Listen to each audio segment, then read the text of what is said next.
Hello Libra, Sun, Moon, Rising, and Venus signs. Kamusta po kayo? Sana po nasa mabuti kayong kalagayan. Welcome back po sa Star Tarot. Kung bago kayo rito, welcome po. Please subscribe, like, share, and leave me a comment po kung nakaresonate kayo. Thank you.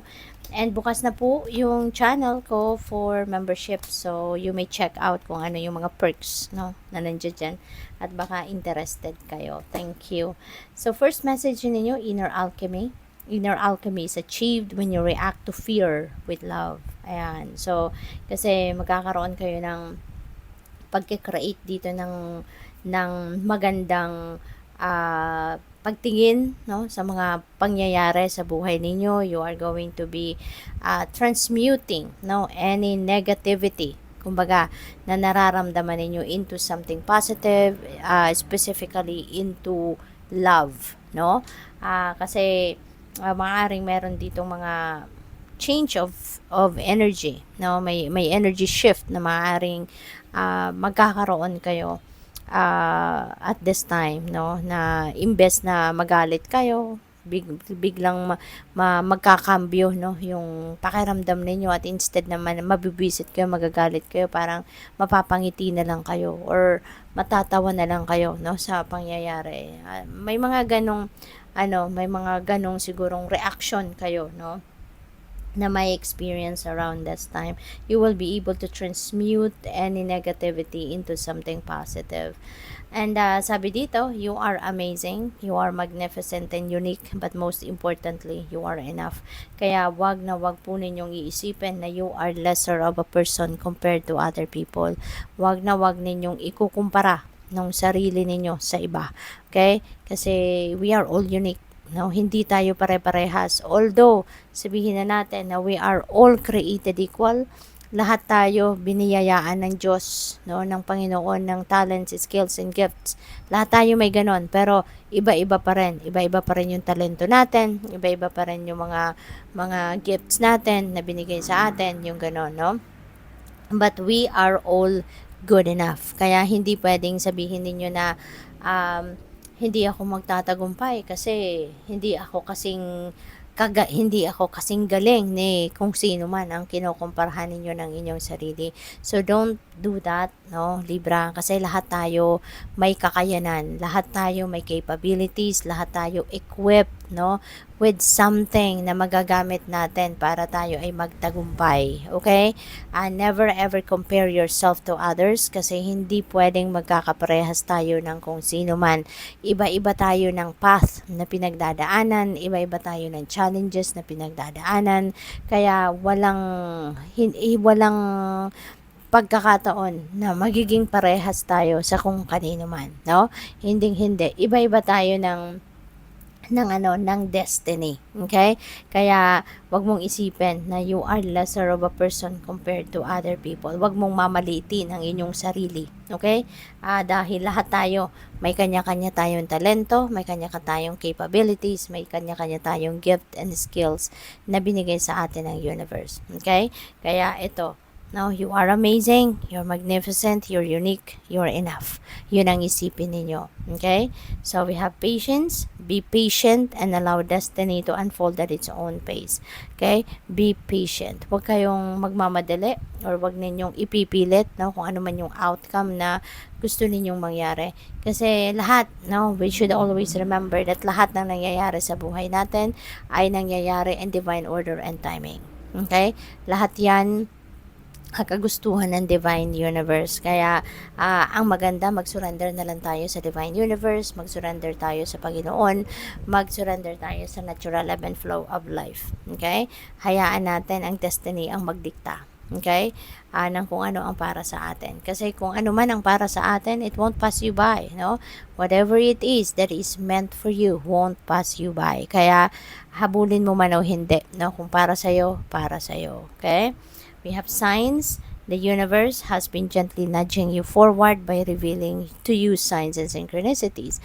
So, has been, sabi dito, has been gently nudging you. So, ibig sabihin nito, hindi lang ngayon, no? Kundi yung mga nakaraang araw, nakaraang buwan, nakaraang weeks, siguro binibigyan na kayo ng mga signs, symbols, and synchronicities ng universe. Talagang kinakalabit na kayo, no? Pero hindi ninyo siguro napapansin. Hindi ninyo pinapansin. Or, yun nga, baka nai-ignore nyo lang, no? Kaya, this is a reminder ulit sa inyo, no? Na, baka kasi napapansin nyo din, pero, baka iniisip ninyo, tama ba to? No? Tama ba to? Guidance ba to sa akin? Tama ba yung nare-receive ko? No? So, baka hindi ninyo pinagkakatiwalaan kung anong guidance, no, na nare-receive ninyo. Baka nagdududa kayo, something like that. So, ito, matagal na, no?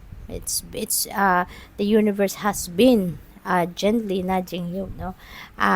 Kaya ngayon siguro baka maisip nyo na, no, na kung ano man ang guidance na binigay sa iyo, baka maisip niyo na siguro yun na yun, no?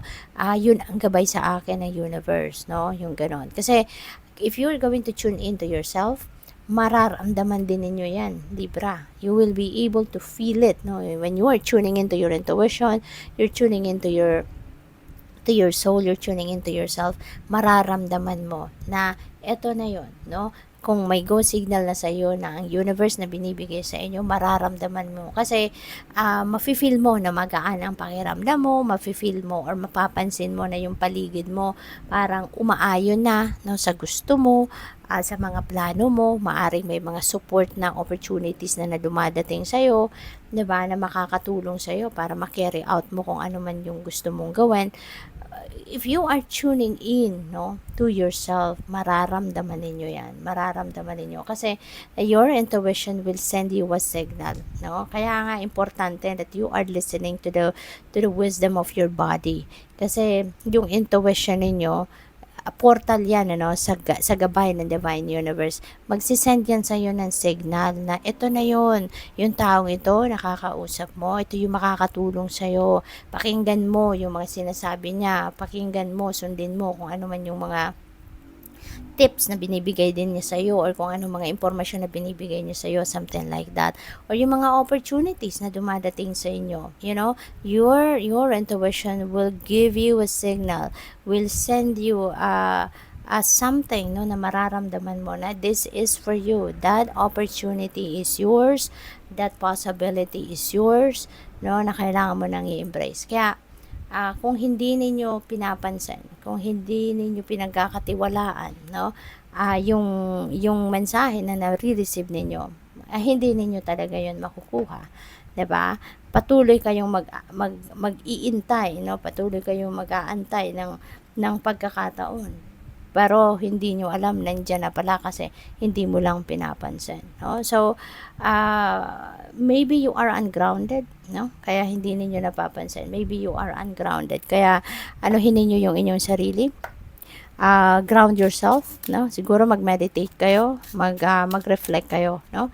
At pasasaan ba at magigising din kayo sa katotohanan na ay, eto pala, no? Eto pala yung gusto ng universe para sa akin.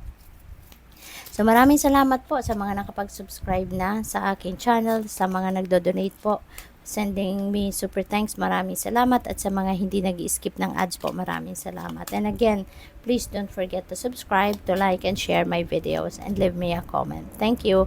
Napakaganda. Napakaganda ng shift ng energy dito. Libra, tignan ninyo, there is poverty. So, siguro meron kayong mga nararanasan ngayon na, or lately, meron kayong mga nararanasan ng mga financial problems, financial troubles, financial constraints, no? So, maybe na doon nahihirapan kayo sa pagpuno, no, ng kung ano man ang mga financial obligations ninyo siguro lately. Pero, look at that, no? The universe is really sending you a breakthrough, no? Talagang God never sleeps. Talagang hindi natutulog ang Diyos, hindi ba?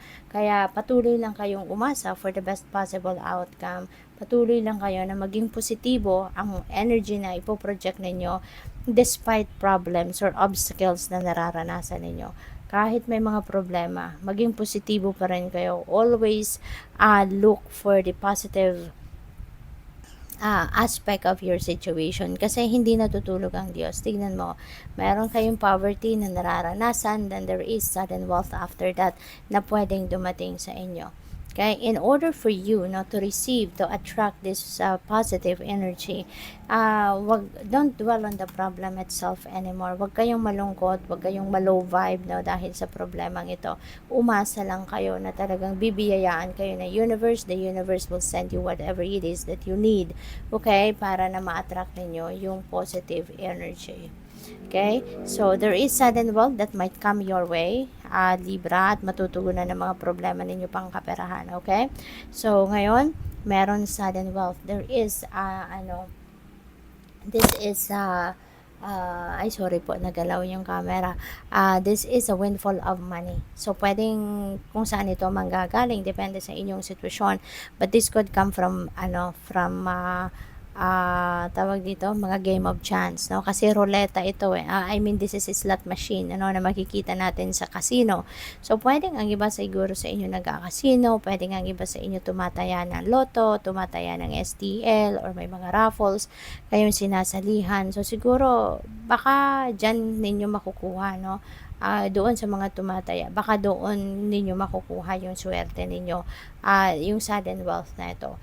Or kung hindi man, it could come from other sources, no? Kung hindi man kayo tumataya talaga, hindi kayo mananaya, it could come from other sources. Baka merong magraregalo sa inyo, baka merong inheritance dito na hindi ninyo inaasahan, baka merong tutulong sa iyo, merong magbibigay, merong natuwa sa inyo, merong magbibigay sa inyo ng pera or any material things, no? Na pwede ninyong maging source of money. So, pwedeng ganun. Okay? And there is synchronicity din dito, no, that I would like you to check on kasi additional message yan para sa'yo.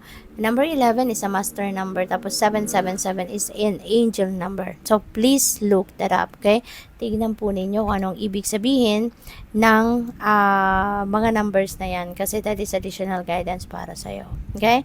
So, maybe also you're going to be dealing with a mature man sa ngayon. This mature man could be someone na baka nasa ibang bansa, no? Baka magkalayo kayo ng taong ito, hindi mo to kasama, no? Definitely hindi mo to kasama. And you may be dealing with this person sa ngayon. Depende sa inyong sitwasyon, but pwedeng asawa mo to, pwedeng naliligaw sa'yo, pwedeng boyfriend mo, it could be anyone, no? Pwedeng grandpa ninyo. So, depende sa inyong sitwasyon. And also, pangaring kayo to, no, Libra, kayo ito na main female, or pwedeng you are also going to deal with a certain female person sa kayo na it could be anyone din sa buhay ninyo na pwedeng mag-play ng significant role sa buhay ninyo at this time. So, good luck. Thank you for watching. Love and light. Namaste.